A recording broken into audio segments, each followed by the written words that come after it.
आकाशवाणी गोरखपुर से प्रादेशिक समाचार।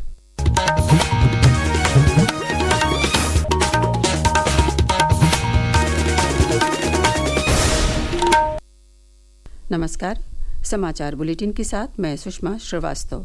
पहले मुख्य समाचार। प्रदेश की 9 विधानसभा सीटों पर उपचुनाव के लिए सुबह 7 बजे से मतदान शुरू। कड़ी सुरक्षा व्यवस्था के बीच लोग उत्साह के साथ मतदान केंद्रों पर कर रहे हैं मतदान। अगले 2 साल में उत्तर प्रदेश को मिलेगी पहली नाइट सफारी की सौगात। मुख्यमंत्री योगी आदित्यनाथ ने कल कुकरेल नाइट सफारी पार्क और चिड़ियाघर की समीक्षा बैठक के दौरान दिए निर्देश।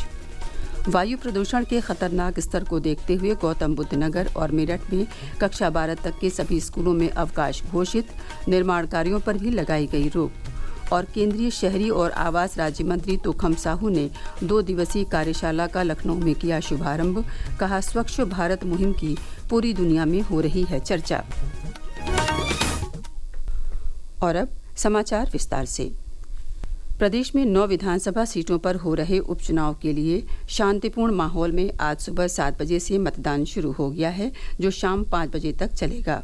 सुबह से ही लोग अपने घरों से निकलकर मतदान केंद्रों पर पहुंचकर मतदान कर रहे हैं। कानपुर नगर की सीसामऊ विधानसभा क्षेत्र में भी मतदान को लेकर युवाओं, महिलाओं और वरिष्ठ नागरिकों के अंदर भी उत्साह है। कड़े सुरक्षा प्रबंधों के बीच लोग मतदान कर रहे हैं। हमारे प्रतिनिधि की एक रिपोर्ट। नगर की सीसामऊ विधानसभा सीट उपचुनाव के लिए आज नियत समय पर सुबह ठीक 7 बजे मतदान शुरू हो गया। निष्पक्ष और शांतिपूर्ण मतदान के लिए 48 मतदान केंद्र और 275 बूथ तय बनाए गए हैं, जिनमें 1200 मतदान कर्मी लगाए गए हैं। सीसामऊ विधानसभा सीट पर भाजपा ने सुरेश अवस्थी को टिकट दिया है, जबकि समाजवादी पार्टी से पूर्व सपा विधायक इरफान सोलंकी की पत्नी नसीम सोलंकी को इंडिया गठबंधन ने सपा से प्रत्याशी बनाया है। वहीं बहुजन समाज पार्टी ने वीरेंद्र कुमार शुक्ला को टिकट दिया है, जबकि सीसामऊ उपचुनाव के लिए सभी जन पार्टी और एक निर्दलीय प्रत्याशी सहित कुल 5 प्रत्याशी चुनावी मैदान में हैं। सीसामऊ विधानसभा सीट पर कुल 2,69,770 मतदाता हैं। आकाशवाणी समाचार के लिए कानपुर नगर से मैं राजेश श्रीवास्तव।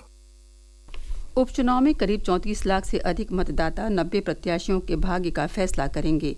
जिन सीटों पर उपचुनाव हो रहा है, इनमें मुजफ्फरनगर जनपद की मीरापुर, मुरादाबाद की कुंदरकी, गाजियाबाद, अलीगढ़ की खैर, मैनपुरी की करहल, कानपुर नगर की सीसामऊ, प्रयागराज की फूलपुर, अंबेडकर नगर की कटेरी और मिर्जापुर की मजवा सीट शामिल है। चुनाव आयोग ने मतदान के लिए फोटो पहचान पत्र के अलावा 12 अन्य पहचान पत्र को भी मान्य किया है।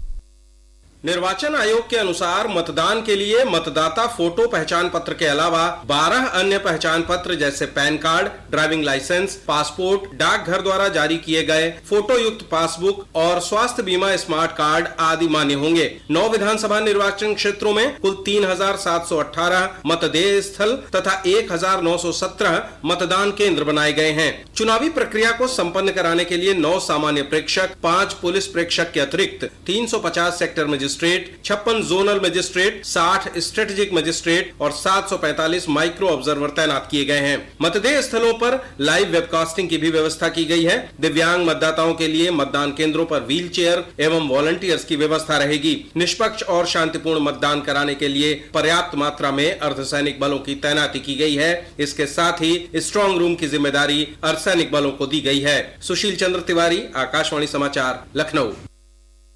मुख्यमंत्री योगी आदित्यनाथ ने कल लखनऊ स्थित सरकारी आवास पर प्रदेश के विकास से जुड़े विभिन्न विभागों के साथ बैठक कर संबंधित अधिकारियों को आवश्यक दिशा निर्देश दिए। प्रस्तावित कुकरेल नाइट सफारी पार्क और चिड़ियाघर की समीक्षा बैठक के दौरान श्री योगी ने कहा कि दिसंबर 2026 तक उत्तर प्रदेश और देश को पहली नाइट सफारी की सौगात देने की दिशा में तेजी से कार्य किया जाए। राजधानी लखनऊ में बनने जा रही ये नाइट सफारी देश और दुनिया के प्रकृति प्रेमियों के लिए एक नया गंतव्य होगा। ये दुनिया की 5वीं नाइट सफारी होगी। निर्माण कार्य हर हाल में जून 2026 तक पूरा कर लिया जाए। वहीं एक अन्य बैठक में 26 दिसंबर से शुरू हो रहे संविधान के अमृत महोत्सव वर्ष के संबंध में अधिकारियों को आवश्यक दिशा निर्देश दिए। श्री योगी ने कहा कि सभी सरकारी संस्थानों, कार्यालयों और विद्यालयों में संविधान दिवस धूमधाम से मनाया जाए। राज्य में लॉजिस्टिक्स सेक्टर की समीक्षा करते हुए श्री योगी ने सुदृढ़ नीतिगत ढांचा तैयार करने की आवश्यकता बताई। उन्होंने कहा कि राज्य में अंतिम छोर तक सुगम डिलीवरी के लिए परिवहन अवस्थापना तथा यातायात योजना बनाई जाए। आगरा में कल पंचायती राज मंत्रालय द्वारा ईज ऑफ लिविंग पर आधारित द्वितीय पंचायत सम्मेलन का आयोजन किया गया। सम्मेलन का शुभारंभ केंद्रीय मत्स्य पालन, पशुपालन, डेयरी एवं पंचायती राज्य मंत्री प्रोफेसर SP सिंह बघेल और प्रदेश सरकार के मंत्री ओम प्रकाश राजभर ने किया। सम्मेलन में जमीनी स्तर पर सेवा वितरण को बढ़ावा देने के विषय पर मंथन किया गया। पंचायत सम्मेलन में उत्तर प्रदेश, असम, अरुणाचल प्रदेश, बिहार, छत्तीसगढ़, कर्नाटक, नागालैंड, उत्तराखंड सहित 8 राज्यों के प्रतिनिधियों ने भाग लिया और शासन से अनुभव साझा किए। उत्तर प्रदेश माध्यमिक शिक्षा परिषद UP बोर्ड ने वर्ष 2025 की हाई स्कूल तथा इंटरमीडिएट बोर्ड परीक्षाओं का कार्यक्रम जारी कर दिया है। हाई स्कूल और इंटरमीडिएट की परीक्षाएं 24 फरवरी से शुरू होकर 12 मार्च तक चलेंगी। इसमें कुल 54,38,597 छात्र छात्राएं शामिल होंगे।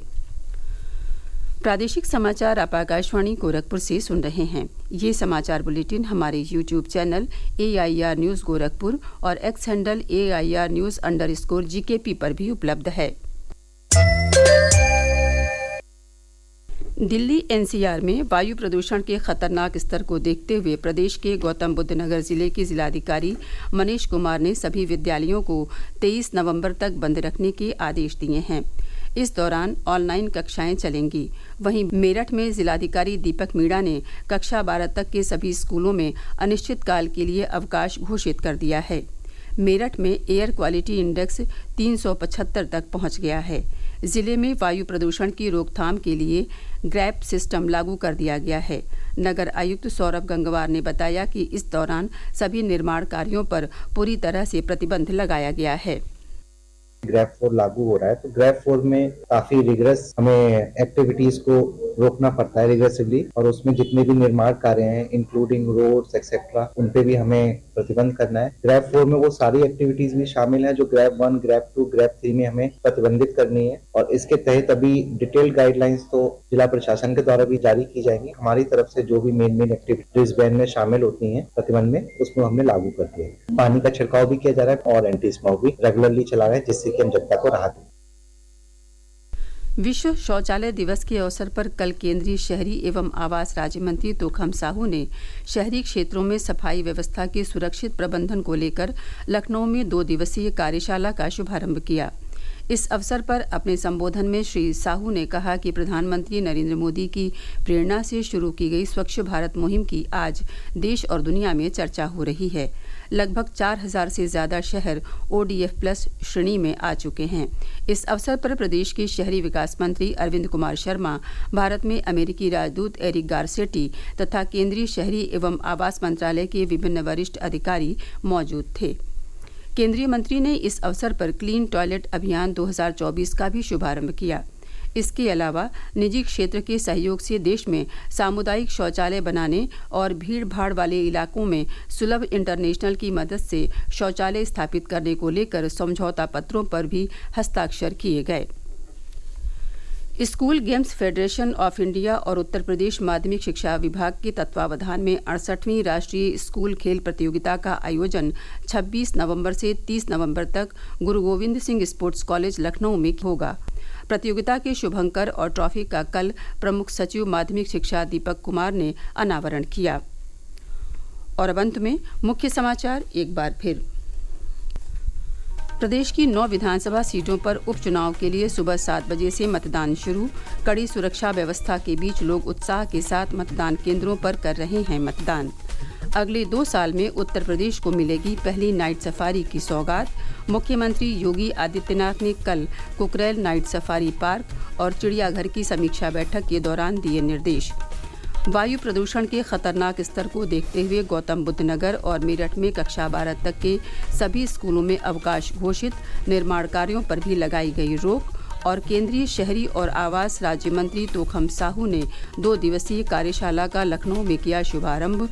कहा, स्वच्छ भारत मुहिम की पूरी दुनिया में हो रही है चर्चा। इसी के साथ प्रादेशिक समाचारों का ये बुलेटिन समाप्त हुआ। नमस्कार।